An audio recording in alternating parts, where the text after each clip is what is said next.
Aleluia. Glória a Deus. A graça e a paz do Senhor Jesus. Amém, irmãos? Quantos estão contentes hoje na presença do Senhor? Cheios da graça, do favor? Olha, deixa eu só te falar mais uma coisinha a respeito desse filme. Não sei quantos dos irmãos aqui leram o livro do Amado Coração. Mas se você não leu, ele não foi escrito para você, eu sei.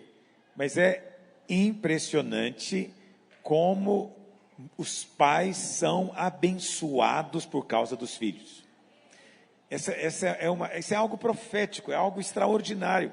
A quantidade de testemunhos que eu recebi, a minha esposa e as pastoras, muito mais do que eu, mas eu recebi tantos testemunhos de pais que compraram o livro e foram ler para o seu filho.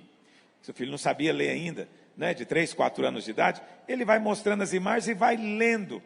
E muitos pais testemunharam que terminaram de ler o livro em lágrimas, pranto, chorando diante de Deus, porque foram tocados, porque tem uma unção especial, porque a unção está na mensagem, e a mensagem é a mensagem do Evangelho, entendeu? Numa linguagem para criança, usando uma ilustração muito criativa, né? Mudando o nome dos personagens, ok? Porque você já percebeu, não é? Quem é o Amado Coração. Não sei onde é que eu estava com a minha esposa e alguém contou para a gente que a professora perguntou quem que Deus tinha criado, e a criancinha respondeu: Adão, Eva e o Amado Coração. Onde foi isso? Não me lembro mais. Alguém me contou isso. Hã? Foi na célula? Por quê? Porque ela entendeu a história. Ela entendeu, né, que o lagarto... Você já leu o livro? Eu não quero dar um spoiler aqui do filme. Então, o lagarto lá, a lagartixa ou lagarto, você sabe, a Bíblia chama de serpente. Então, é só uma outra maneira de contar a história eterna, a história de sempre, a verdade eterna, que Deus nos amou de tal maneira, que deu seu único Filho, para que todo aquele que nele crê hoje não pereça, mas tenha a vida eterna. É isso, livro, é isso. E é muito importante, porque você fala, pastor, é um filme, assim, ele não é um filme longo, ele vai durar quantos minutos? São só 30 minutos, porque nós queremos atingir crianças bem pequenininhas, que não ficam muito tempo assistindo. Essa coisa, a ideia não é cobrar nada disso, a ideia é espalhar, é mais gente assistir. Como que isso é possível? Só se você cooperar. Entende? Antigamente, você era desafiado só a trazer um visitante para o culto. Hoje, isso continua sendo importante, mas hoje você é desafiado para mandar, encaminhar mensagens para os seus contatos. Entende? Então, quanto mais, depois que nós passarmos, vai estar lá no canal dos Radicais Kids disponível, você deve pegar o link e enviar para todo mundo que você conhece, que você não conhece, e estimular que eles mandem para outros. Temos que criar um movimento para mais gente assistir. Porque não é uma pregação, mas no final ela vai ser tocada como se fosse uma pregação. Não tem lá um pregador, é uma história, é na linguagem de criança, é com jeito de criança, mas tem uma unção especial envolvida, eu te falo isso, na presença do Espírito Santo de Deus. Quantos querem ser canal de Deus nesses dias? Então você vai ser um canal muito, como é que eu vou dizer? É muito fácil de ser usado por Deus nessa questão. É só mandar uma mensagem pelo WhatsApp, ou por qualquer outro meio aí, Telegram, tem Instagram, tem muitos outros, mas o mais comum é o WhatsApp. É só mandar o link para todo mundo que você conhece, né? Colocar em grupos, não importa se é da igreja ou não, até melhor que não seja, para que eles assistam e sejam tocados pelo poder de Deus. Quantos querem fazer um compromisso comigo hoje? De que no dia 12, quando você receber esse link na sua, porque eu vou mandar para todos que eu tenho contato. Né? Aqui na Videira nós não temos um WhatsApp ainda para mandar mensagem para os membros. Nós não temos ainda, né, pastor Rafael? Mas vamos ter. Por que nós não temos ainda? Porque só pode ter grupo de até 250 pessoas. E como nós somos 30 mil, então nós ainda não conseguimos criar um sistema aqui para fazer isso. Mas nós vamos ter. E quando tiver esse sistema, você vai receber essas mensagens, esses links, revista, tudo na sua casa, no seu celular. Mas enquanto isso, você tem o contato. Então você vai enviar. Quantos querem assumir esse compromisso comigo hoje? Então eu vou te lembrar. Dia 12, daqui dia, sábado? Sábado. Então no dia 13 eu vou te lembrar se você fez ou não. Acho que você não fez, você vai fazer na hora comigo aqui, aleluia. Sempre tem chance de reparação. Bom, tem duas perguntas que me fizeram aqui. Se você tiver alguma pergunta, pode trazer aqui agora, não tem problema. Mas, pastor, me explique a passagem de Hebreus 6, especificamente do verso 4 ao 8. Ok? Eu te explico, mas só que eu já expliquei. Então, aqui na livraria, no Ministério da Palavra, você pode passar depois lá. Não é que eu não quero explicar de novo, não. Ok? Eu amo explicar quantas vezes for necessário. Sabe por que não dá tempo? É uma explicação longa e já tem toda uma ministração sobre isso, que se chama A Verdade sobre Hebreus 6. A Verdade sobre Hebreus 6. Esse é o nome. Você vai chegar lá e vai pedir, eles vão, nesse caso, eles vão te vender. Quanto que é uma pregação? R$7. Subiu para 8. Alguém dá mais? Ninguém dá mais. R$8 uma pregação. É até humilhante, mas tudo bem. R$8. Então você vai ter uma explicação lá de 1 hora e 15 minutos a respeito desse texto. Muitos irmãos, né, quando eles querem falar alguma coisa para mim, eles como se estivesse mostrando a cruz assim para um vampiro, né? Hebreus 6 para você. Né? Como se a gente tivesse medo de Hebreus 6. Hebreus 6 é palavra de Deus e não contradiz em nada o resto da Escritura. Se você não está familiarizado, ouça de novo essa ministração. Pastor, o meu marido acha que é salvo. Aleluia. Eu também acho que eu sou salvo. Quantos aqui acham que são salvos? Seu marido está bem acompanhado. Meu marido acha que é salvo. Mas ele acha que ele é salvo porque eu, esposa dele, sou salva. Ok, entendi. Bem teológico isso. De fato, lá a palavra de Deus diz, lá em Atos, o quê? Crê no Senhor Jesus e será salvo tu e a tua. Quantos creem nessa promessa? Eu creio. Mas isso significa que eu não preciso de crer? A minha mulher já creu, eu não preciso de crer? Significa isso? Não, não pode ser, não faz sentido, ok? A salvação, ela é individual. Mas aí, alguém vai dizer, mas você acabou de falar, crer no Senhor Jesus, será salvo tu e a tua casa. Por quê? Porque de fato existe algo muito poderoso nisso. A salvação é individual. Cada um tem que crer. Mas Deus trata com a família. Esse é o mistério. Deus promete salvar a sua família porque você creu. Eles vão ter que crer também. Só que a promessa de Deus é que eles vão crer. Você crê nisso? Você pode ver no Velho Testamento que a unidade que Deus trata sempre é a família. Então, por exemplo, lá no dilúvio, Deus falou para Adão. No dilúvio tinha Adão? Só para ver se está prestando atenção. Deus falou para Noé. Deus falou para Noé construir a arca. A arca era para salvar só Noé ou a família inteira? Família inteira. Mas Deus falou só com Noé. Deus não falou com a mulher dele, com os filhos dele, com as noras. Deus falou com Noé, mas salvou a família inteira. Mas por que a família inteira foi salva? Porque eles creram. Noé falou para a mulher dele, olha, Deus falou que vai vir um dilúvio. E a mulher dele falou o que para ele? Noé, estou contigo, onde você for eu vou também. Se você está falando que é assim que eu creio. Ela creu. O ato dela de aceitar entrar na arca mostra que ela creu. Quando Deus vai fazer aliança com Abraão, Deus manda circuncidar. Mas Deus circuncida só Abraão?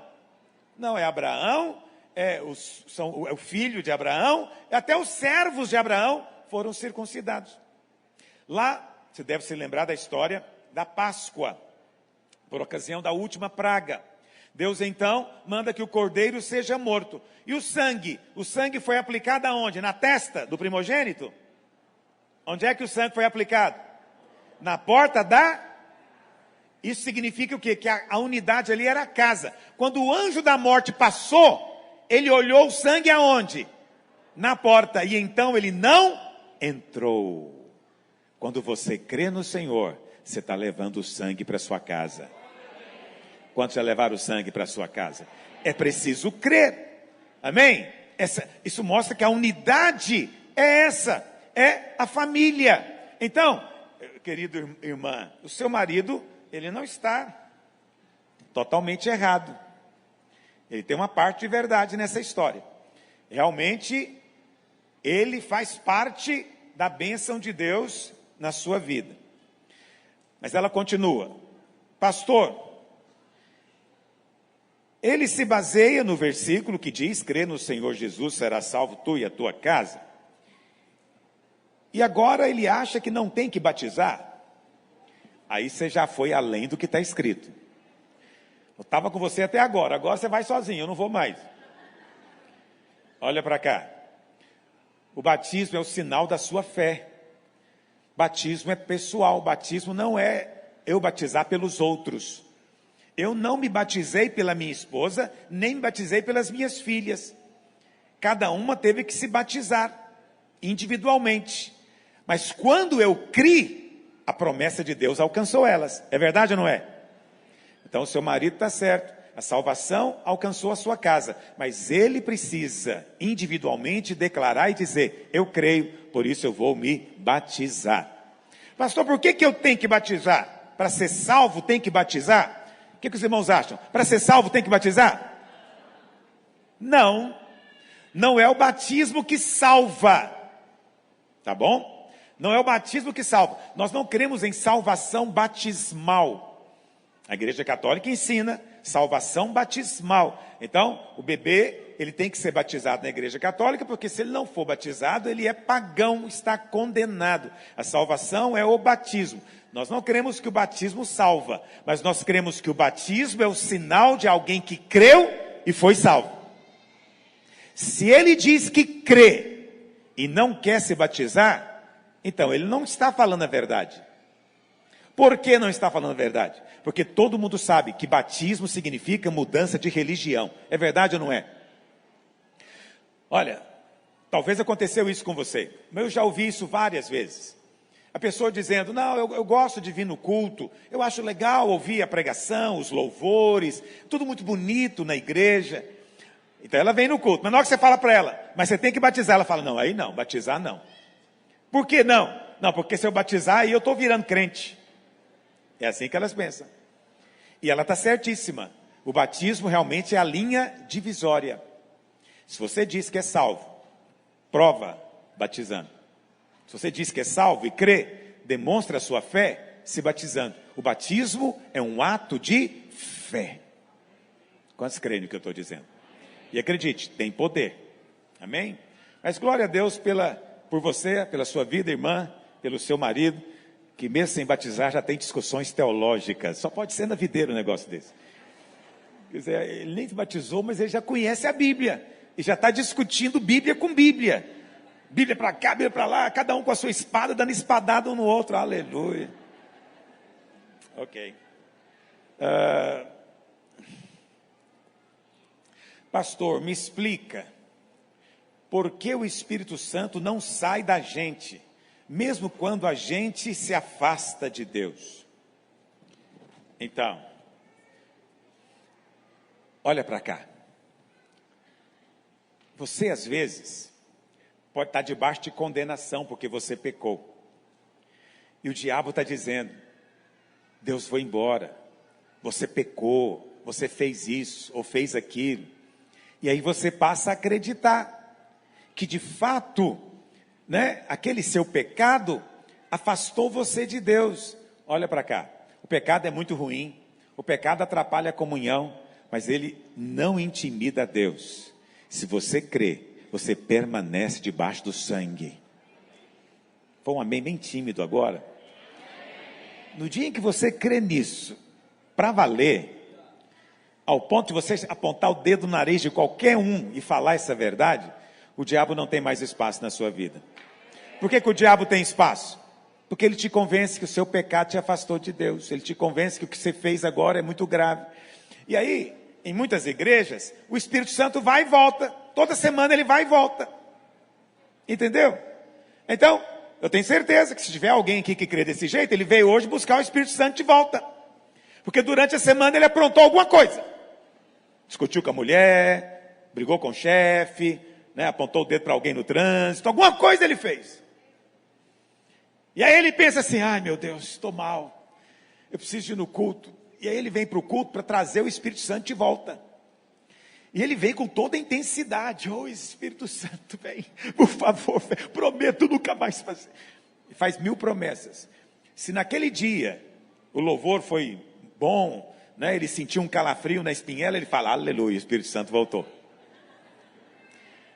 O Espírito Santo voltou. Aí ele fica bem. Está me entendendo? Qual que é o problema disso? É que durante a semana ele vai errar de novo. E vai concluir de novo que o Espírito Santo foi embora. Até quando ele vai aguentar esse negócio de buscar o Espírito Santo para voltar? Tem uma hora que ele vai cansar. E vai dizer, não consigo ser crente. Não consigo ser crente. Olha para cá. A unção permanece em você. Se você realmente nasceu de novo, está me ouvindo? Eu não estou dizendo que todo mundo que se diz crente nasceu de novo, não. Mas quem nasceu de novo não quer viver na prática do pecado. Quem nasceu de novo, o coração dele permanece, mesmo que ele esteja longe da igreja, ligado em Deus. Ele é preocupado com as coisas do céu. Por quê? Porque nada, nem a morte, nem a vida, nem principados, nem potestades, nem altura, nem profundidade, nem coisas do presente, nem coisas do porvir, nem qualquer outra criatura pode separar você do amor de Deus que está em Cristo Jesus, nosso Senhor. Está me ouvindo?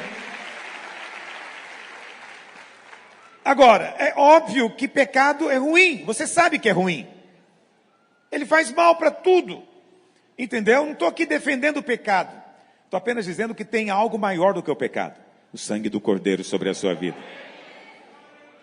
Aleluia! Isso tem que produzir em nós paz, descanso, vida, alegria. Você tem que chegar no culto alegre. Eu não vim para trazer Deus de volta. Não, eu vim porque Ele nunca me deixou. Eu estou aqui na presença dEle. Não vivo mais debaixo de medo. Abba é o meu Pai. Eu adoro na liberdade. Está me ouvindo? Pastor, mas é aquele irmão que saiu da igreja. Se saiu é porque não era dos nossos. Porque se for, ele volta. Se não for, não volta. Nem todo mundo que frequenta o culto se converteu. Se ele saiu, é porque não é daqui. Ele foi para aquilo que ele gosta. Você não deve ficar acusado por causa disso. Mas se é dos nossos, preste atenção. Ele não sai. E se sair, volta. Está me ouvindo? Porque ele não consegue viver mais lá. É filho, tem a natureza do pai. Tem algo que clama dentro dele. Tem uma irmãzinha muito querida da nossa igreja, da Videira, lá de Aracaju. E ela me contou um dia um testemunho dela, muito engraçada ela é muito cômica assim o jeito dela. E ela se converteu na igreja. E converteu mesmo. Só que ela acabou se envolvendo com amizades lá de fora, que levaram ela para fora da igreja. Mas ela orava, chorava, e ela então era chamada para as festas. E ela gostava de cantar nas festas. E ela começava cantando as músicas caipiras aí, que o pessoal gosta, né, da sofrência. Mas depois ela caía num corinho da igreja. E lá no meio da festa ela chorava, e ela falava, gente, vocês estão indo para o inferno. Vocês não estão vendo, vocês estão longe de Deus. Ela pregava. E o povo, muita gente, creu no que ela falava. E um dia, alguém falou para ela, fulana, não vem mais na nossa festa não. Porque você está atrapalhando a nossa festa. Você vem para cá, você chora, fica falando de inferno, falando de Deus. Acho que você tem que ir para a igreja. Eles falaram isso para ela. E sabe o que ela fez? Voltou para a igreja. Entende? Veja, essa pessoa nunca saiu de fato, porque a semente estava dentro dela. Mesmo lá, tinha algo clamando dentro dela, e ela ouvia o clamor e respondia. Por isso voltou. Então não julgue ninguém, não sai por aí jogando pedra em ninguém, está me ouvindo? Você não sabe da história de ninguém, você só sabe da sua. Então não julgue nem condene. Nós não condenamos, Jesus não condenou, nós não condenamos ninguém. Diga amém. Amém. Quem entende a mensagem da graça não condena. Não condena ninguém. Apenas diz, deixa, o tempo vai dizer. Há perdão disponível para ele. Há perdão disponível para todos. Aleluia. Pastor, em 2 Timóteo 3,16 diz que toda a escritura é inspirada por Deus. Agora eu não entendi o resto. Leia aqui, Rigonato, você que entende de hieroglifos judaicos. O que está dizendo aí? Obrigado, leu rápido, você continua. Então, toda a escritura é inspirada por Deus, mas e os livros excluídos? Se foram excluídos é porque não é. Eu acho a resposta meio óbvia, mas talvez sua pergunta é, quem excluiu os livros? Quem tem essa autoridade para excluir livros da Bíblia? Então presta atenção, não vou te dar aula hoje de bibliologia, pode ser até um tema interessante para um domingo desse, mas teve um tempo em que foi necessário estabelecer o cânon das Escrituras. Definir quais eram os livros inspirados. Por quê? Porque o Velho Testamento, nos dias de Jesus, já estava definido. Então, toda vez que Jesus menciona o Velho Testamento, ninguém discorda, é inspirado, é Escritura. Mas o Novo Testamento foi um pouco diferente. Então, por exemplo, a igreja lá de Éfeso, ela tinha uma carta que Paulo tinha escrito para ela. E ela então considerava aquela carta inspirada. A igreja lá de Roma acreditava que a carta que Paulo tinha escrito aos romanos, e talvez mais uma ou outra, era inspirada. Então, as igrejas, até o 3º século, elas não tinham a coleção completa dos livros inspirados do Novo Testamento, mas cada uma tinha 1 ou 2 ou 3 ou meia dúzia, entendeu? E aí, o que acontece? Começou a acontecer heresias dentro da igreja. Heresias começaram a ser ensinadas. Como combater essas heresias? Estou te dando aula de história da igreja aqui em 2 minutos. Como combater as heresias? Porque alguém tem que ter a palavra final. Aí o que acontece? Os bispos se reuniram e eles então resolveram criar um negócio muito legal, genial, chamado credo.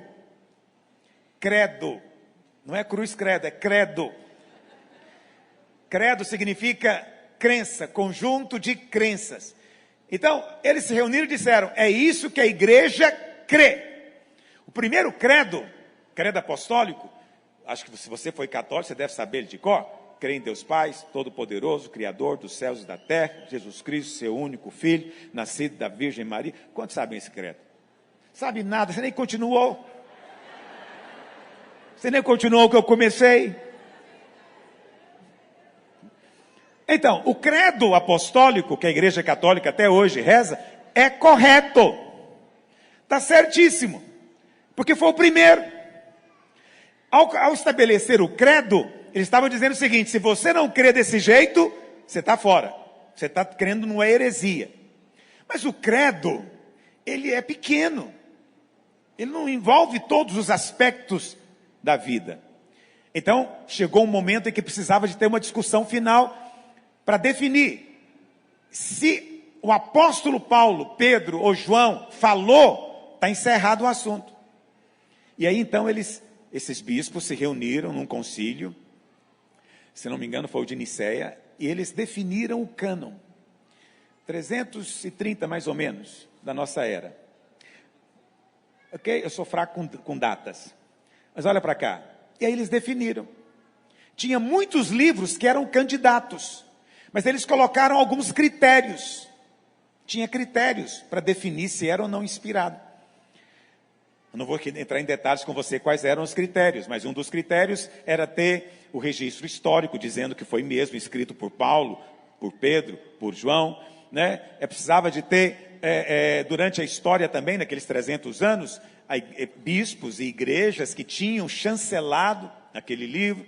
Então, alguns livros foram muito fáceis de definir, como os evangelhos, por exemplo, não é? Como o livro de Romanos, são livros muito fáceis. Outros livros foram mais complicados. O último a ser aceito foi Apocalipse.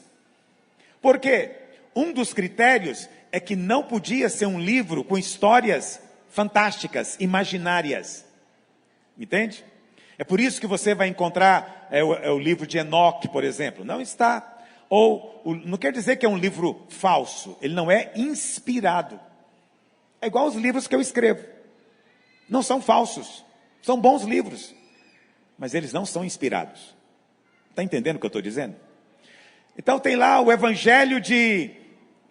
tem tantos evangelhos apócrifos, né? Evangelho segundo São Tomé, evangelho... Como? Não, Macabeus não, é outra coisa. Estou falando do Novo Testamento. Entendeu? E foram então, esses livros foram tirados, por quê? Porque eles são cheios de histórias fantasiosas. Então, no evangelho, por exemplo, de Tomé, tem uma cena de Jesus quando era criança, e um passarinho cai, e ele pega o passarinho e cura a asa do passarinho, o passarinho sai voando. Então, assim, tudo muito bonitinho, né? Parece PowerPoint que eu recebo no WhatsApp. Mas não é inspirado. Entendeu?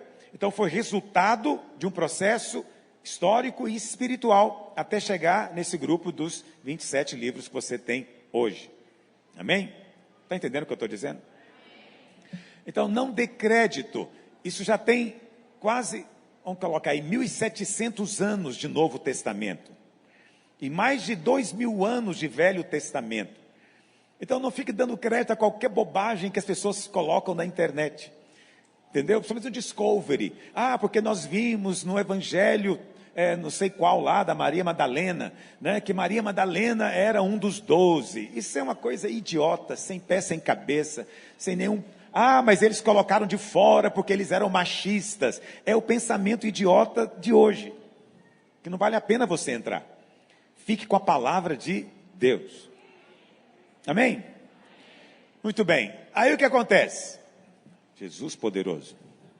Vamos deixar para outro dia essa aula de bibliologia. Hoje eu quero compartilhar com vocês sobre oração. Pegue a sua Bíblia em Lucas 11, verso 1.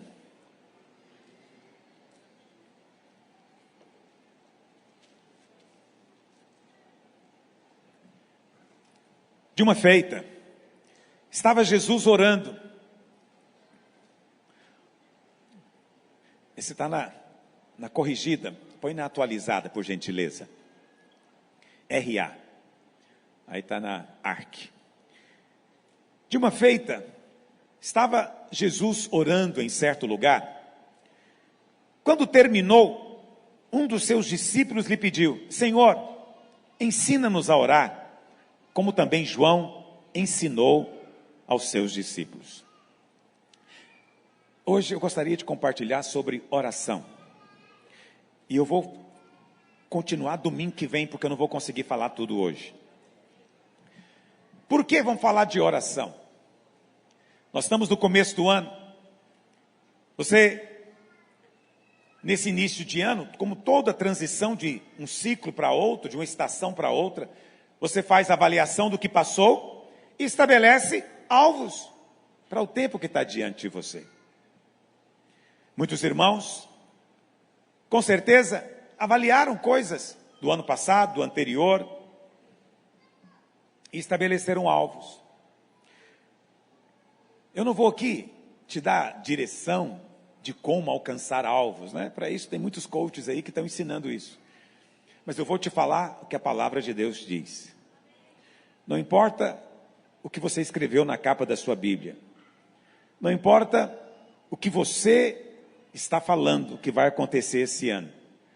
Você precisa orar para que de fato aconteça.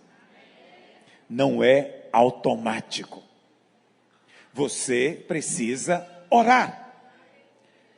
O grande problema de muitos irmãos é que eles simplesmente não oram. Não oram.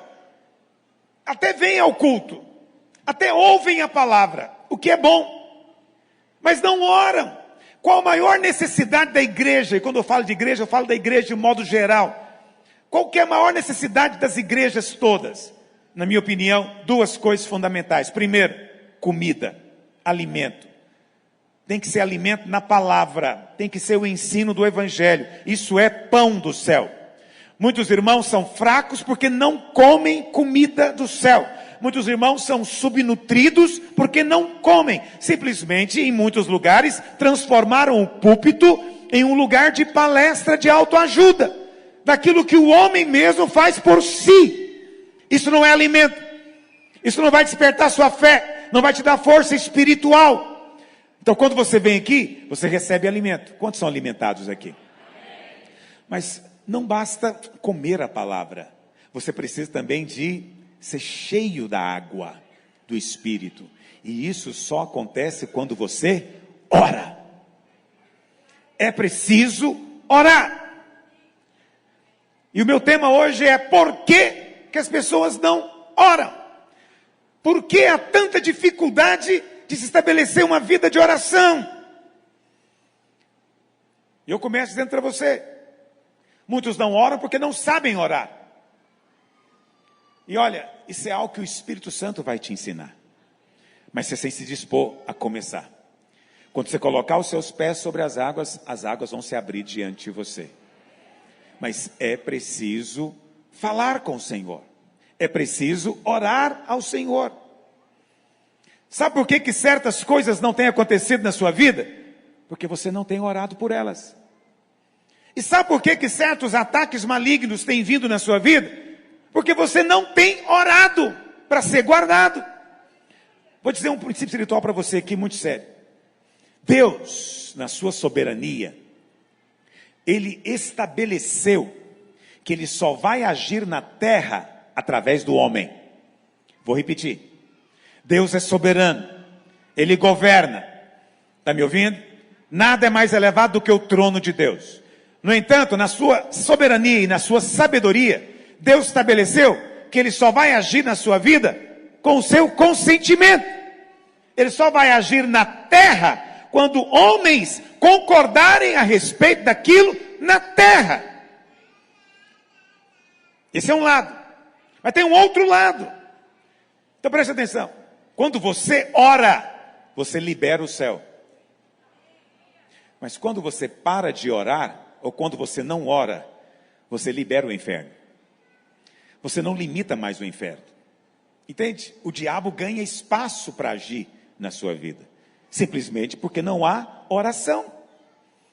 É que muitas pessoas acham oração um assunto secundário, pequeno, que o mais importante é conhecer a palavra, conhecer a Bíblia, ter uma crença correta. Amém. Isso de fato é muito importante. Mas é como comer e beber.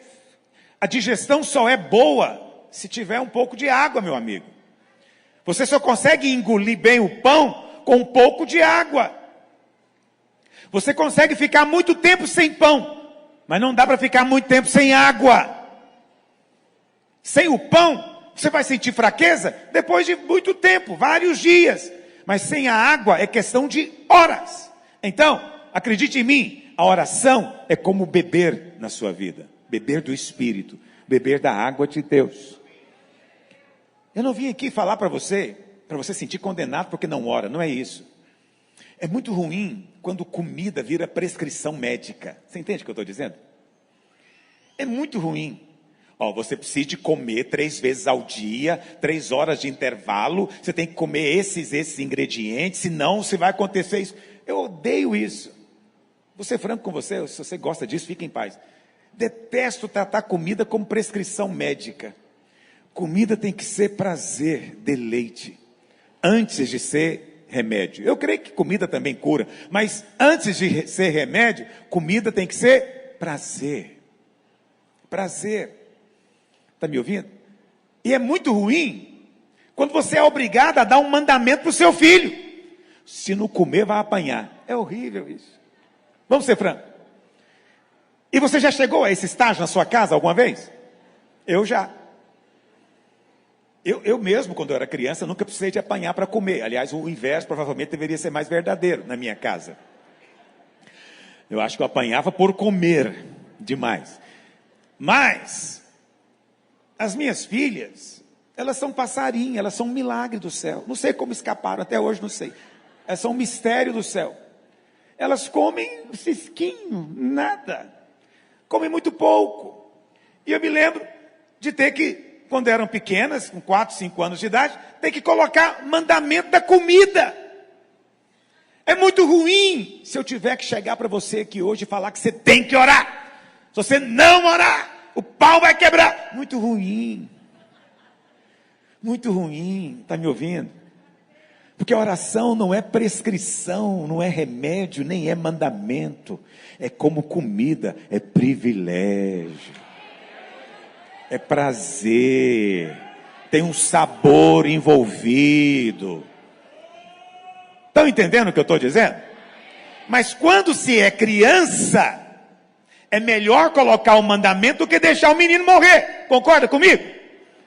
Quando se é criança, é melhor pegar a chinela havaiana, colocar do lado e dizer, se não comer, o chinelo vai...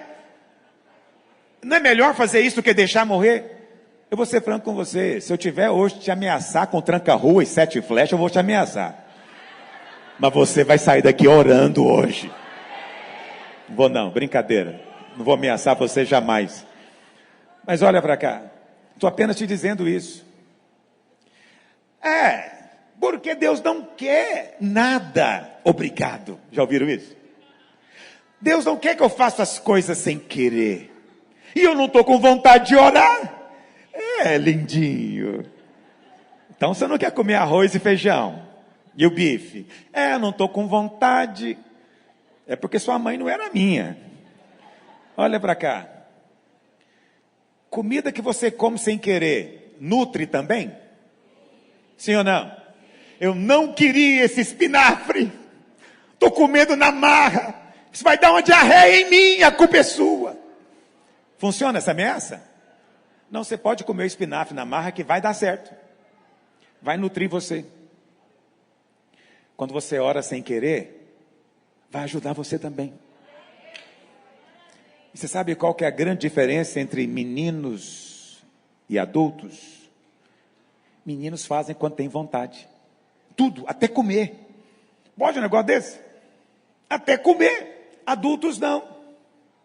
Eu conheço irmãos que marcam hora no relógio para tomar água. Por quê? Porque ele não lembra.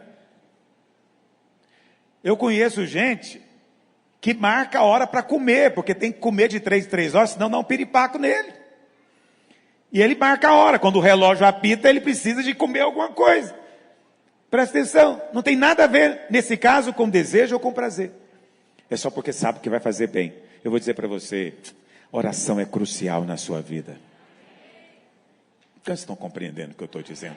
Por isso que os discípulos viram Jesus orando, e eles falaram, Senhor, ensina a gente a orar também aqui. Porque eles viram o poder na vida do Senhor. E oração de fato é um negócio muito poderoso. Porque Deus colocou tudo que está no céu disponível para você na oração. Você pode pedir o que você quiser, diz a palavra de Deus. Todo o suprimento divino está disponível para você na oração. Eu vou dizer para você uma coisa. Não tem nenhum poder do inferno capaz de resistir um homem ou uma mulher que ora. Não existe poder no inferno capaz de resistir um homem ou uma mulher quando ele ora. Quando você ora, potestades, poderes são derrubados diante de você. Coisas espirituais profundas acontecem, mas o principal, o céu é liberado sobre a sua vida. Oração é a chave, oração é o sinal. Essa semana eu estava ministrando, né? Eu tenho uma mentoria que eu faço, e alguém me mandou uma pergunta dizendo, pastor, eu entendi perfeitamente você falando do crente vencedor que vai ser arrebatado, mas eu queria muito saber, me fala uma condição fundamental para ser arrebatado. Jesus falou isso várias vezes, Sabe qual é a condição para você ser arrebatado? Vigiar e... E o crente que não ora? Não, Jesus que disse, eu não discuto com Jesus não, amigo. Se ele diz que tem que vigiar, vamos ler isso na Bíblia? Às vezes eu estou falando, você não leu, né? Marcos 13, verso 32, vamos ler? Marcos 13, 32. Mas, a respeito daquele dia, ou da hora, ninguém sabe, nem os anjos no céu, nem o Filho, senão o Pai. Mas, estai de sobreaviso. Estai de sobreaviso. E vigiai e orai. Por quê? Porque não sabeis quando será o tempo. A palavra vigiar já traz implícito a ideia de oração. Entende? Implícita a ideia de oração. Nós temos que vigiar e orar. Isso vai te livrar da tribulação que há de vir sobre toda a terra. E há de vir. E eu quero ser livrado dela. Quantos querem também? Mas para isso, você não tem que... A ordem bíblica não é que você vai ter que ser extraordinário, fazer coisas extraordinárias. Não. É só orar. Orar. É entrar para o seu quarto, fechar a porta e orar. Quanto tempo? Não importa. Qual que é a posição? De joelho, em pé ou deitado? Não importa. Apenas ore. Entre no seu quarto e ore. Faça isso todos os dias. Ore. Isso é lei. Já virou legalismo. Não, não é. É como eu te disse, é comida. Esse é o mandamento mais fácil de cumprir que existe. Coma. Onde isso pode ser penoso para alguém? Beba. Você está com sede? Beba. Você está com fome? Coma. Esse é o mandamento da nova aliança. Não pode ser penoso. Está de acordo com a sua natureza. Até de acordo com aquilo que você quer. Então é preciso orar.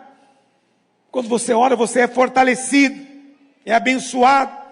Lá em Isaías 40, verso 30, eu vou ler muito a Bíblia com você hoje. Alguém pode dizer amém? Amém. Isaías 40, 30 diz: os jovens se cansam e se fatigam, e os moços de exaustos caem. Mas os que esperam no Senhor... O que significa esperar no Senhor? Isso aqui é importante quando você lê a Bíblia, definir com clareza as coisas. O que significa esperar no Senhor? Significa orar. Só isso. Esperar no Senhor significa o seguinte: uns confiam em carros, outros em cavalos. Eu farei menção do nome do Senhor. Uns confiam em políticos, outros em pistolão. Uns confiam na capacidade, na inteligência, na força. Mas eu farei menção do nome do Senhor. Isso é esperar no Senhor. É o Senhor quem vai intervir na minha história. É o Senhor quem vai mudar a circunstância. É o Senhor que vai me habilitar, vai me fortalecer. Eu espero nele. E como é que eu espero nele? Eu confesso a palavra, mas também entro no meu quarto e oro. Eu ajoelho na beira da minha cama e oro. Ou se você não faz no quarto, faz como eu tenho o meu escritório na minha casa, e lá no meu escritório é o meu santo dos santos. Lá eu oro. Oro. E a Bíblia fala que quando você ora, acontece o que com você? Olha o que diz: os que esperam no Senhor renovam as suas forças. Você conhece irmãozinho cansado, esquálido, desfalido? Tem que orar. Eu sei que é um conselho óbvio, mas ele precisa de orar. Não, mas orar eu já sei. É assim que eu ouço frequentemente. Fala outra coisa. Eu posso falar muita coisa, mas o principal é orar. Orar é como a comida. Ela que vai te fortalecer, renovar suas forças. Diz mais: sobem com asas como águias. O que significa subir com asas como águia? Águias, elas não sobem batendo asa. Elas sobem planando. Na verdade, todas essas aves, de rapina, que têm envergadura muito grande, elas têm que planar. Como é que elas fazem isso? Elas têm que pegar uma corrente ascendente. É chique demais para você isso? Não, é o ar quente que sobe. Você já viu em muitos lugares urubus rodeando alguma coisa? Quantos já viram isso? Aí você fala, tem uma carniça lá. Você quase acertou, não é verdade. É porque tem alguma corrente e ar quente. Para eles subirem, como eles têm envergadura grande também, precisa de um ar quente que sobe. As águias também, elas sobem planando. Quem faz ela subir é o próprio vento. Quem é o vento, Jesus disse? É o Espírito. Quando o Espírito sopra na sua oração, você plana, você sobe, você vai para lugares mais elevados. Isso é pelo Espírito de Deus, é a promessa. Renovam as suas forças, correm e não se cansam, caminham e não se fatigam, lideram e não desistem, pastoreiam e não retrocedem, dirigem louvor e não voltam atrás, lideram célula de criança e não abandonam. Sabe por quê? Porque ora. Só isso. Porque ora. Muitos irmãos me falam: pastor, qual que é o segredo do seu ministério? Muita oração, amigo. Muita oração. Eu não entendo por que tem que orar. Eu também não entendo por que tem que comer certas coisas, mas eu como. Eu não preciso ficar entendendo tudo para fazer o que Deus quer que eu faça. Se Ele me mandou eu orar, eu oro. Eu não entendo tudo sobre oração, porque oração é um assunto enorme, vastíssimo, e que tem muitos mistérios espirituais envolvidos. Mas mesmo que eu não entenda, eu oro, e eu vejo funcionando na minha vida. Naqueles dias que eu estou desanimado, cansado, eu pastorei, me parece algo tão pesado, eu apenas entro no meu quarto e eu vou orar. Eu oro meia hora, eu oro uma hora, e eu choro, e choro muito. Choro até assar o canto do olho. Mas você não está na graça, você não crê que é amado. Eu creio. Lá em Hebreus 5 diz que Jesus clamou com forte clamor e lágrimas. O Filho de Deus clamou com forte clamor e lágrimas. Mas tem irmão que nunca chorou em oração por causa de nada. Como é que você espera ver milagres assim? É preciso querer em Deus e não abrir mão e dizer: eu não te largo, eu não te dou descanso e nem vou descansar até que o Senhor manifeste o teu poder aqui. Não sei se é na sua casa, na sua história, nas suas finanças, na sua saúde, eu não sei, mas eu posso te garantir com toda a convicção da minha alma: há poder na oração. Quando você ora, algo vai acontecer, e já está acontecendo. O Espírito está se movendo em você. Por isso você caminha e não se cansa, não se fatiga. Eu não vivo fatigado, eu vivo no descanso de Deus. Por que eu vivo no descanso de Deus? Eu aprendi alguma técnica? Sim, aprendi uma técnica. Eu oro. Eu oro. E hoje estou aqui para insistir com você, para que você também ore. Mas pastor, eu tenho enorme dificuldade de ter uma vida de oração. Por quê? Essa é a pergunta que muita gente me faz. Por que a gente tem tanta dificuldade para isso? Deixa eu dizer uma coisa antes de responder essa pergunta para você. Quando eu digo para você, essa é uma das coisas misteriosas sobre oração. E sobre profecia também. Alguém me mandou uma pergunta esses dias, falando: pastor, alguém profetizou e não se cumpriu. O profeta é falso? Veja, é uma pergunta difícil essa. Por quê? Porque profecias também precisam de oração. No final do ano, eu cheguei para os irmãos e disse aqui, e continuo dizendo, que o Espírito Santo tinha me dito, que de uma maneira geral, esse ano vai ser um ano de aceleração. Bênçãos de Deus serão aceleradas. Eu creio nisso. Mas não basta você vir no culto, erguer a mão, dizer que crê, sentar no banco e dizer: vamos ver agora o que vai acontecer. E ficar durante todo o ano dizendo: pastor, você falou que ia acelerar, olha aí, perdi meu emprego. Como é que você explica? Sim, porque eu tenho essas ovelhas também. Está mais para bode do que para ovelha, mas tudo bem, olha para cá. Pastor, você falou que ia acelerar, olha como é que eu estou começando o ano, né? Então, eles acreditam, eles têm uma visão das coisas em que eles mesmos não se envolvem, não participam. Não, você é agente também, para que a profecia se cumpra. A sua atitude de fé é muito importante. Lá em Daniel, capítulo 9, Daniel 9, projeta aí por gentileza, o verso 1. Daniel 9. A Bíblia fala que Deus tinha falado com o profeta Jeremias. E tinha dito para Jeremias quanto tempo iria durar o cativeiro na Babilônia. Olha o que diz: no primeiro ano de Dario, filho de Assuero, da linhagem dos Medos, o qual foi constituído rei sobre o reino dos caldeus. No primeiro ano do seu reinado, eu, Daniel profeta também, entendi pelos livros que o número de anos de que falara o Senhor ao profeta Jeremias.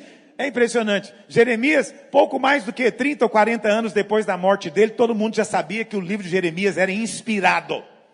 Daniel já sabia, era inspirado. Coisa impressionante. E Daniel, lendo Jeremias, entendeu que as assolações de Jerusalém só deveriam durar 70 anos. Ele então foi no calendário, fez as contas, espera aí, do dia em que Jerusalém foi destruída por Nabucodonosor até agora, gente, já tem 70 anos. Ele poderia simplesmente ir embora para casa e falar, acabou o cativeiro, vamos embora. Foi isso que ele fez. Poderia também mandar uma mensagem para todo mundo, aí, vamos celebrar, porque é só 70 anos, acabou. Foi isso que ele fez? Não. Verso 3, o que ele faz? Voltei o rosto ao Senhor Deus, para buscar em oração, súplica, com jejum, pano de saco e cinza. Isso é homem de Deus. Senhor, está escrito no livro que é 70 anos. Nós estamos olhando aqui no calendário, Senhor, inteirou 70 anos. Agora, Senhor, cumpre a tua palavra. Nós te clamamos, cumpre a tua palavra. Libera agora a ordem para reedificar Jerusalém. Essa é a atitude do profeta. Uma vez que ele entendeu a profecia, ele vai orar pelo cumprimento da profecia. Assustado com isso? Eu vou dizer para você, esse ano é um ano de aceleração. O que você vai fazer sobre isso? Você tem que entrar para o seu quarto e dizer, Senhor, é a tua palavra que foi liberada, eu creio. Eu não estou entendendo o que está acontecendo hoje comigo, eu não entendo essa circunstância, mas eu creio que isso vai me jogar lá na frente, vai me acelerar, não sei como, mas Senhor, cumpre, cumpre, cumpre. No outro dia não cumpriu, ora de novo. No outro dia, ora de novo. Na semana que vem, ora de novo. Não descanse, nem dê ao Senhor descanso, até que a promessa dele se cumpra na sua vida. É preciso orar. Os irmãos estão comigo? Eu preciso impressionar você com esse fato. Entende? Nós precisamos orar. Muitas pessoas não valorizam. Por que não valorizam? Por que tem dificuldade? Vou tentar responder agora. Primeira razão, porque muitos não conseguem orar. Porque orar é difícil. Você não esperava essa resposta? Tão óbvia. Orar não é fácil. Orar não é fácil. Parece fácil. É entrar para o seu quarto. Você não precisa nem de ajoelhar, pode ficar sentado e conversar com Deus. Parece fácil. Mas por que não conseguimos manter isso na constância? Porque não é simples. Quando você ora, você está fazendo a coisa que o diabo mais teme. Então ele vai levantar para te resistir, meu amigo. Você vai sentir coisas, você vai ver coisas. Pessoas vão te gritar de fora. Problemas vão acontecer para te atrapalhar. Você vai sentir indisposição como nunca na vida. Sua mente vai devagar como nunca divagou. Seus pensamentos não vão parar em lugar nenhum. Você vai se sentir desnorteado. Entende? Por quê? Porque o inferno percebeu o que você ia fazer. E eles se levantaram para te resistir. E você sabe, andar contra a ventania, andar contra a correnteza, andar contra qualquer coisa é difícil. Em algum momento parece penoso. Mas é por isso que há recompensa. O Senhor disse que o teu Pai que vem em secreto te recompensará. Quantos querem recompensa aqui? O Senhor promete recompensar quem ora. Veja, você está orando por você está orando por problemas seus, você é o maior interessado, e o Senhor diz, mas vem para cá que eu vou ter uma recompensa para você. Isso é graça, o nome disso, amigo. Você buscou para si, mas Deus vai te dar além do que você buscou. Ele vai te abençoar com o que você quer. E vai te abençoar com algo além que você nem imaginava que tinha. Mas está à sua disposição. Mas só para aqueles que oram. Lá em Êxodo capítulo 17, no verso 11 em diante, tem a história do povo de Israel que vinha andando pelo deserto. E Amaleque veio e atacou. Amaleque, traiçoeiro. Na Bíblia, Amaleque simboliza a carne. Eu não tenho tempo de te provar isso. Tem muitos teólogos aqui na nossa igreja. E apenas creio no que eu estou te dizendo. Amaleque simboliza a carne. E Amaleque veio de maneira traiçoeira e atacou Israel. Moisés então diz para Josué descer no vale com o exército para lutar contra Amaleque. E Moisés mesmo subiu no monte. E lá no monte, diz a Bíblia, ele erguia a mão. Quando ele erguia a mão, Josué vencia, Israel vencia. Mas a mão dele era pesada. E ele não aguentava segurar muito tempo, ele abaixava a mão. Quando ele abaixava a mão, quem prevalecia? O que simboliza? Vamos ler isso na Bíblia? Olha lá. Verso 11, Êxodo 17, 11, diz assim: quando Moisés levantava a mão, Israel prevalecia. Quando, porém, ele abaixava a mão, prevalecia Amaleque.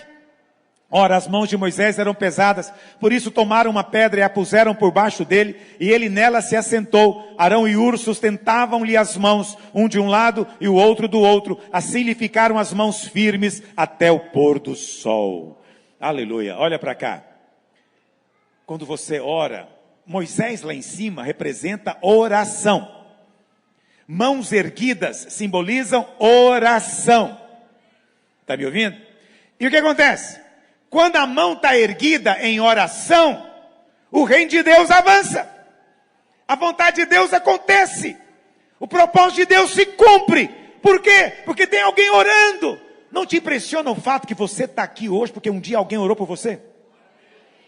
Alguém orou por você. Alguém mencionou o seu nome diante de Deus. E falou: Deus, faz a obra na vida dele ou dela. Por isso você está aqui hoje. Agora, será que tem alguém que Deus quer muito abençoar hoje, mas que está esperando alguém orar por ele?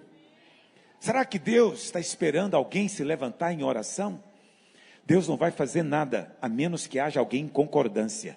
Deus quer salvar, mas você tem que se levantar como Moisés e erguer a mão. E dizer: Senhor, Tu vais salvar na minha casa. Agora, quando você começa a orar, é fácil. Hoje eu estou ouvindo o pastor falando, eu vou chegar em casa, eu vou orar. Estou com vontade de orar já, meu Deus do céu, eu vou chegar em casa, eu vou orar. Aleluia, faça isso mesmo. Mas você começa a orar pelo João, seu irmão. E você ora pelo João, e o João picareta, parece que piora. Você percebe? Na segunda vez que você vai orar, você já ora com mais dificuldade. Depois de um mês orando pelo João, e o João, você convidou ele para ir para o encontro, ele fez, foi zombar de você. Você está quase orando para ele ir para o inferno já. Você fala: Deus, pesa a mão nesse miserável. Não, não faça isso. Entendeu o que eu estou dizendo? Porque a mão vai pesando. Vai ficando difícil de orar. Isso é assim com todos. Todos nós. Todos nós temos dificuldade. Eu sei que tem irmão que diz: eu queria ser como pastor, dedicação exclusiva, né? Que vive só para orar. Se fosse assim eu conseguiria. Não se engane, não existe isso. Você acha que o diabo dá trégua para mim porque eu sou pastor? Não, ele é pastor, vamos deixar ele quieto, ele está orando. Entendeu? Isso não existe. A resistência é a mesma coisa. É até pior para mim que sou pastor. Não é verdade? Então preste atenção. Há peso. A Bíblia fala que Arão e Hur foram lá sustentar a mão. Arão, ele era o quê? Sacerdote. Hur era um príncipe da tribo de Judá. Você tem aqui sacerdócio e realeza. As duas coisas você precisa lançar a mão quando você vai orar. Você precisa de orar como sacerdote que chora diante do altar. O altar não é esse púlpito não. Que chora diante do Santo dos Santos, no seu espírito, para que Deus salve, para que Deus faça, para que Deus se compadeça das vidas. Esse é o sacerdote. Mas tem hora que você se levanta como Hur e sustenta o outro lado, e você comanda contra as obras do diabo e fala em autoridade. Esses dois momentos existem. Mas também, essa história nos conta a importância de você ter parceiros de oração. Quando tiver difícil de orar, ora com alguém. Chama alguém para orar com você. Tem dia que é difícil orar. Estou falando de mim. Eu sou pastor, tenho experiência. Mas tem dia que eu sento na minha cadeira, eu tenho minha cadeira onde eu oro de joelho na frente dessa cadeira. E tem dia que eu sento, respiro fundo e fico olhando para o tempo. E eu mesmo penso, o que eu estou fazendo? Estou olhando para nada. E eu respiro de novo e falo, eu tenho que começar a orar. E eu respiro de novo e nada. O que é isso? Oposição, resistência. Eu não fico lá sentado pensando, meu Deus, sou um pecador miserável. Teve um dia que eu falei, vou dar um susto no diabo hoje. Sério. Eu estava assim cansado, desanimado. Falei, vou dar um susto nele. Eu levantei de uma vez e falei, sai miserável. Foi igual desse jeitinho, irmã, que ele fez. Na hora que eu falei, ele pulou na cadeira igual você. Ficou enlouquecido. Ele não esperava que eu fosse orar. Ele achou que já tinha ganhado a batalha. Surpreenda o inferno de vez em quando. Levanta de vez em quando. Eu tenho as minhas técnicas para também voltar a ter vontade de orar. Eu tenho. Vou te contar um segredo meu. Eu faço só comigo, não faço com ninguém. Mas comigo eu faço. No dia que eu não estou com vontade de orar de jeito nenhum, eu fico pensando, gente, minhas filhas são tão lindas. E se elas ficassem doentes? Ai, meu Deus, tem misericórdia. Já comecei a orar. Minha esposa, eu amo tanto a minha esposa. Imagina eu sem ela. Jesus, me ajuda, tem misericórdia. Você percebe? Basta você pensar um pouquinho em perder qualquer bênção. Você quer orar na mesma hora. Fala, me ajuda, me protege, me livra de todo mal, em nome de Jesus. Eu oro agora por mim, meus antepassados, por todo mundo. Olha para... Porque às vezes nós nos esquecemos. Esquecemos das bênçãos. Esquecemos da importância da proteção. Mas quando você ora, coisas acontecem. Segunda razão. Quantos querem aprender? Segunda razão, porque temos dificuldade para orar, ou porque a falta de oração é uma coisa que caracteriza a vida da maior parte dos crentes, infelizmente. Mas vai mudar aqui em nome de Jesus. Aconteceu no Éden. Não vou ler com você, você conhece a história. A Bíblia fala que Deus vinha ter comunhão com Adão. Lembra disso? Na viração do dia. Que hora que é essa? Tardinha. Melhor horário para orar, na minha opinião. Eu não sei se é porque quando eu era criança, na TV Anguera, não sei se ainda tem hoje eu não vejo televisão, mas tinha a hora do Ângelus. Lembra disso? Ainda tem isso? Antigamente tinha a hora do Ângelus. Aí quando tocava aquela musiquinha, normalmente era uma Ave Maria. Tocava a musiquinha, aí eu lembro na minha casa, minha avó parava imediatamente onde ela estava. Onde ela estava, não importa, ela parava imediatamente, fazia o sinal da cruz ali, e ela ficava paradinha ali orando, rezando, até acabar. Eu sei, tem um pouco de idolatria envolvida, mas é bom isso, sabe? Devíamos ter algo parecido assim, para levar os crentes a orar, lembrá-los, para onde você está, 1 minuto, 2 minutos, feche seus olhos, para o seu carro, onde você estiver, 2 minutos, nós deveríamos fazer uma hora do Ângelus na rádio, hein, Quingonado? Ângelus é anjo em grego. Angelos. É hora do anjo. Por que é hora do anjo? Só Deus sabe. Então eu me lembro de vê-la orando nesse horário. Quando eu me converti, eu passei a orar nesse horário. Na minha cabeça era o horário mesmo. Eu creio que é por causa de Gênesis 3 que isso acontece. Deus vinha ter comunhão com Adão todos os dias. Até o dia que Adão caiu. No dia que Adão caiu, Deus veio, mas Adão não veio. Deus estava lá, mas Adão não estava. A Bíblia fala que Adão disse para Deus, Deus chama, né? Adão, onde é que você está? E Adão diz, eu ouvi a tua voz e tive medo e me escondi. Antes, Adão orava, agora Adão se esconde. Está entendendo? De onde é que vem a origem da falta de oração? Por que Adão se esconde?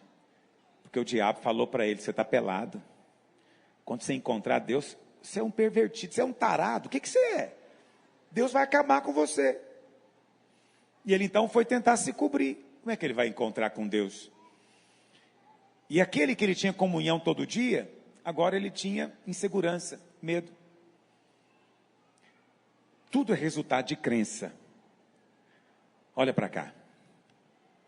Pensa comigo. Eu tenho um amigo, é só uma ilustração.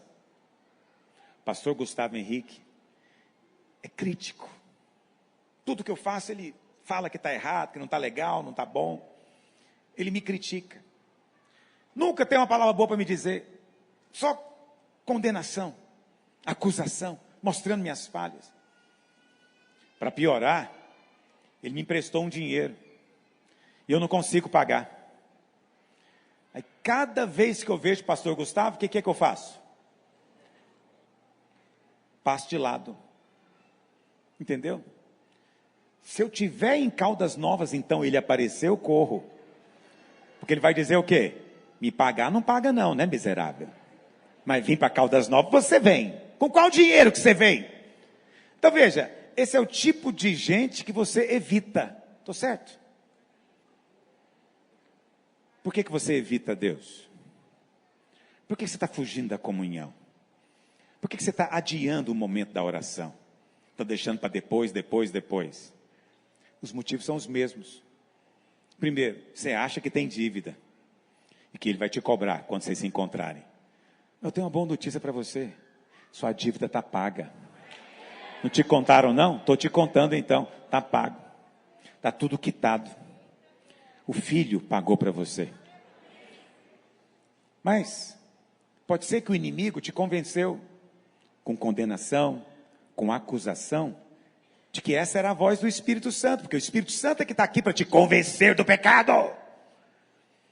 E você então pôs na cabeça que se você for orar, você vai ouvir um sermão de meia hora contando todos os seus pecados. E nós queremos fugir disso. Mas é exatamente o contrário. Exatamente o contrário. Não deixe que pensamentos perversos do mundo, do diabo, tomem a sua mente. Não há condenação para você na presença dele. Quando você chega confiado no sangue, você para Deus nunca cometeu pecado nenhum. Você é totalmente lavado, purificado. Deus tem palavras de encorajamento para você. O máximo que o Senhor faz é perguntar: onde é que você estava? Por que você demorou tanto? Por que você não fica mais tempo? Por que essa pressa toda? O máximo que ele faz é te perguntar, mas ele não vai te condenar, porque é seu pai, ele quer você perto dele. Está entendendo o que eu estou dizendo?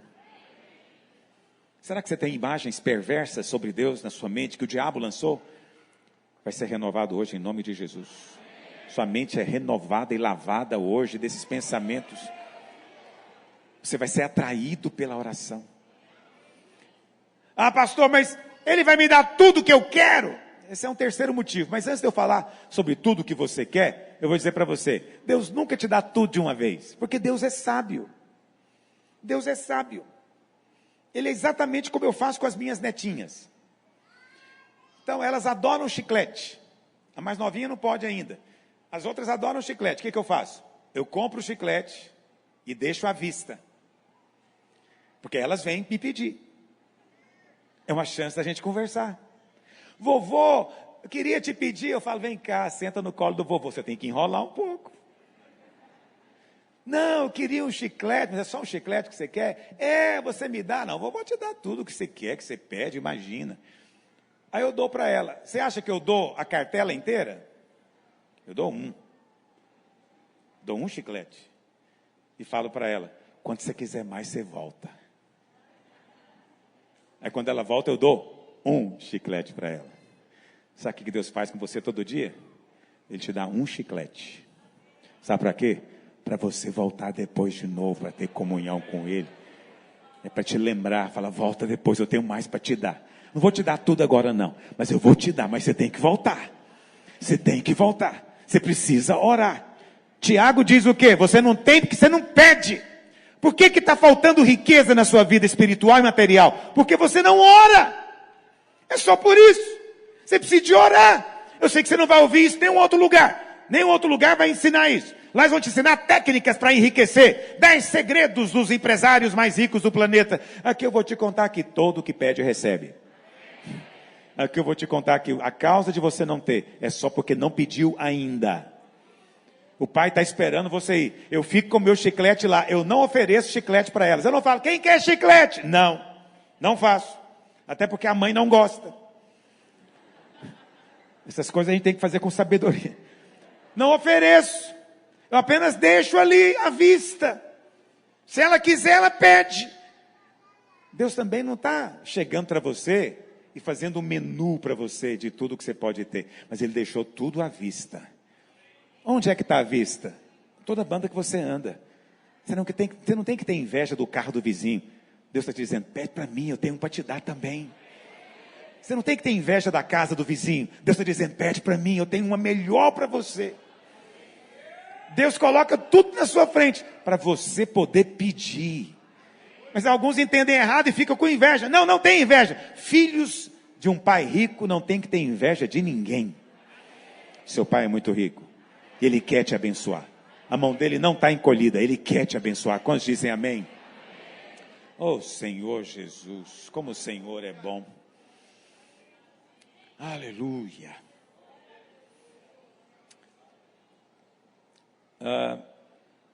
Eu queria ler com você lá em Jó, meu tempo já acabou. Jó 28, verso 7. Eu vou encerrar falando disso para você. Diz assim: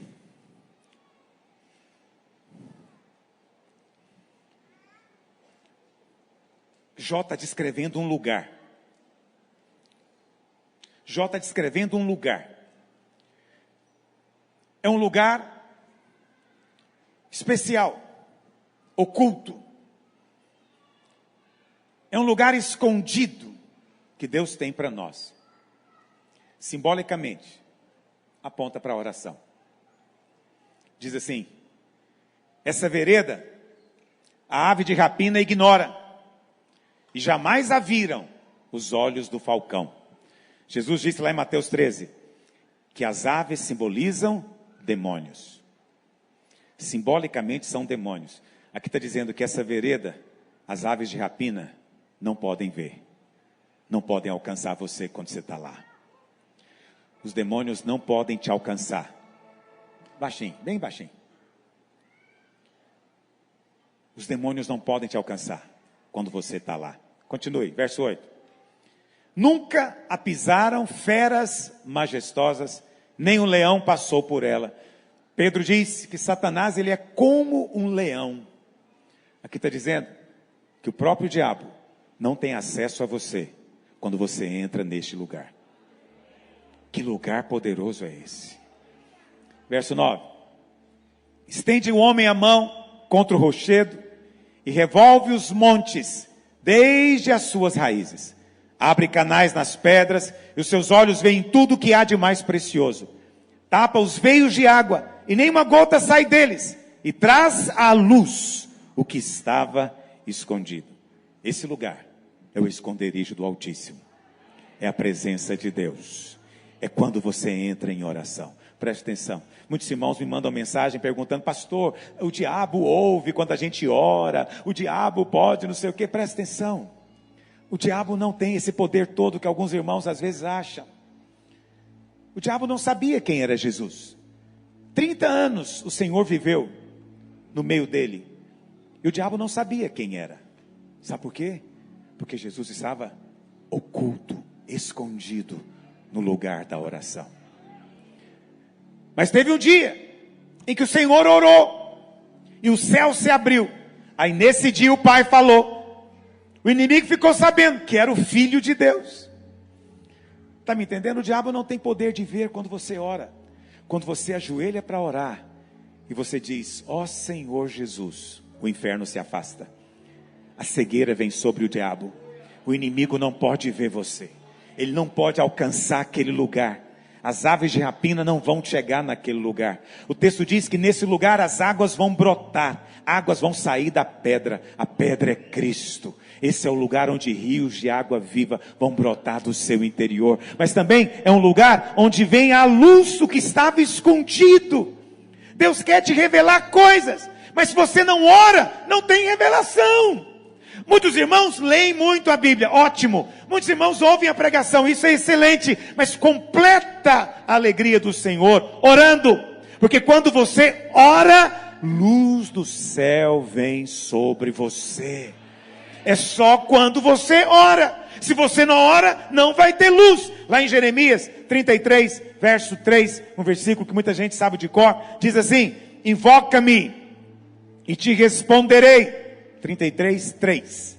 Invoca-me e te responderei. O que é invocar? Orar. Clamar. Ora. E eu vou te responder. Vai fazer o quê? Eu vou te anunciar. Vou te mostrar coisas grandes e ocultas que você ainda não sabe. Mas eu vou trazer a luz para você.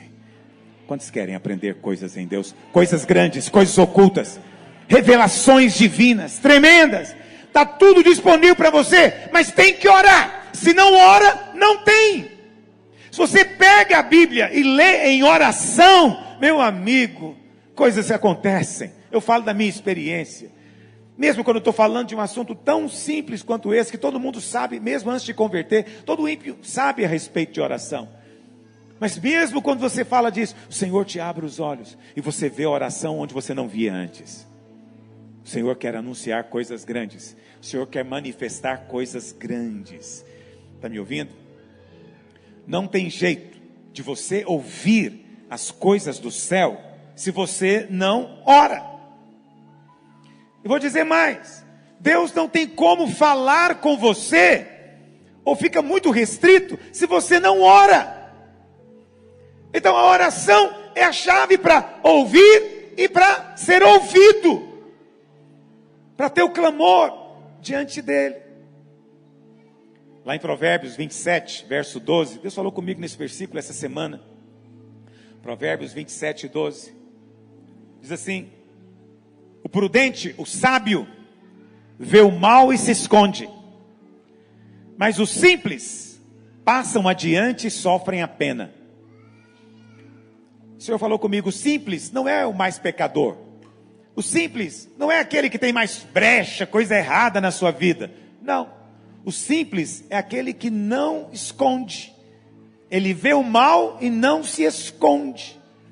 E o Espírito Santo falou comigo: como é que você se esconde? Como é que o sábio se esconde? E o Senhor falou, Salmo 91, o que habita no esconderijo do Altíssimo. A maneira de se esconder é orando. Olha para cá. Você teve um sonho. Você teve um sonho de algo que poderia acontecer. Filho, Deus está te mostrando o mal. Se você é sábio, esconda-se. Não faz de conta que está tudo bem, não. Vai sofrer consequências.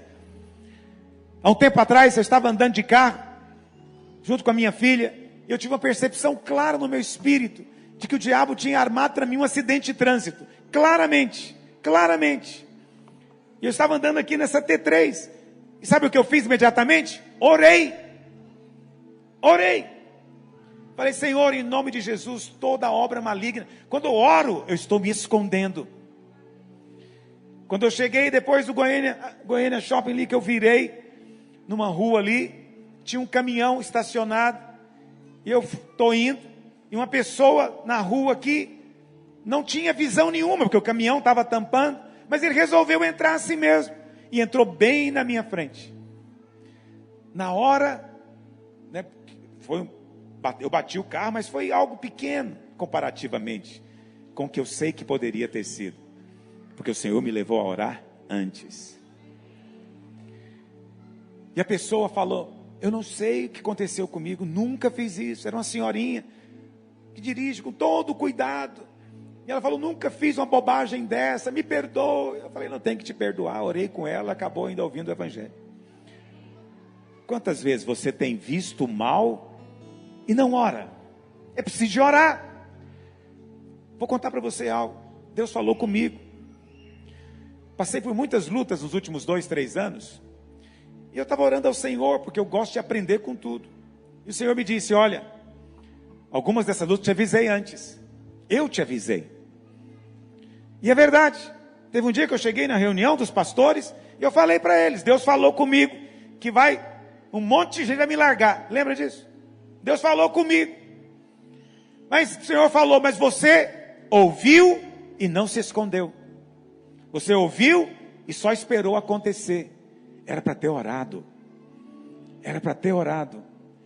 Para que a vontade de Deus seja feita e o propósito maligno frustrado.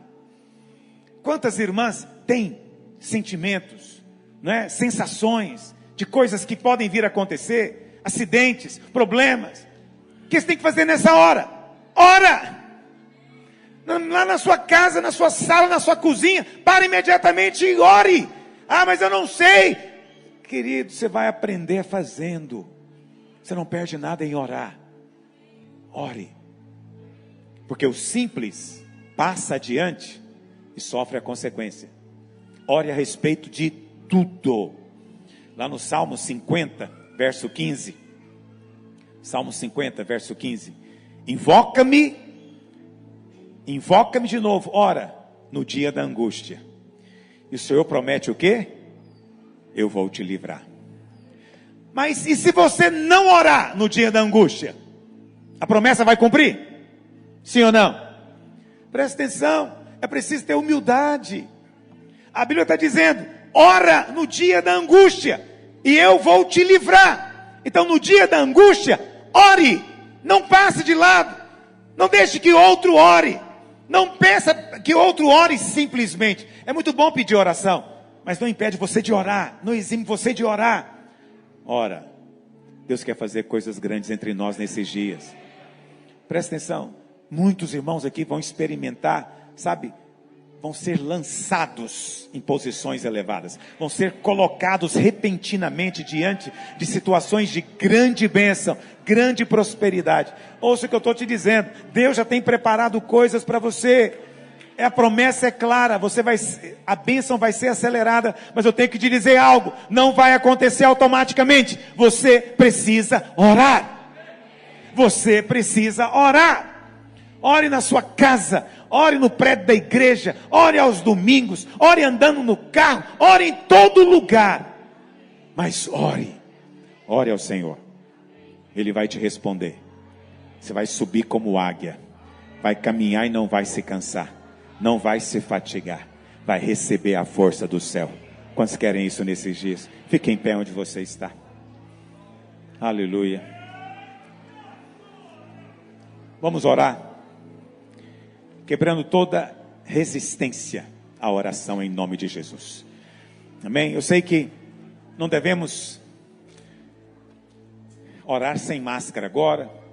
Se você puder colocar a máscara, eu queria que você orasse com o irmão que está do seu lado. Você não tem que abraçá-lo, a não ser que seja sua esposa ou marido, mas você pode colocar a mão no braço dele, na mão dele, no ombro dele. E nós vamos orar quebrando toda a resistência do diabo que impede uma vida plena de oração. Quantos creem que vai ser quebrado agora? Então ninguém sozinho agora. Ore quem está perto de você. Ore quem está próximo de você. Declare, ele vai orar. Ele vai ser liberado.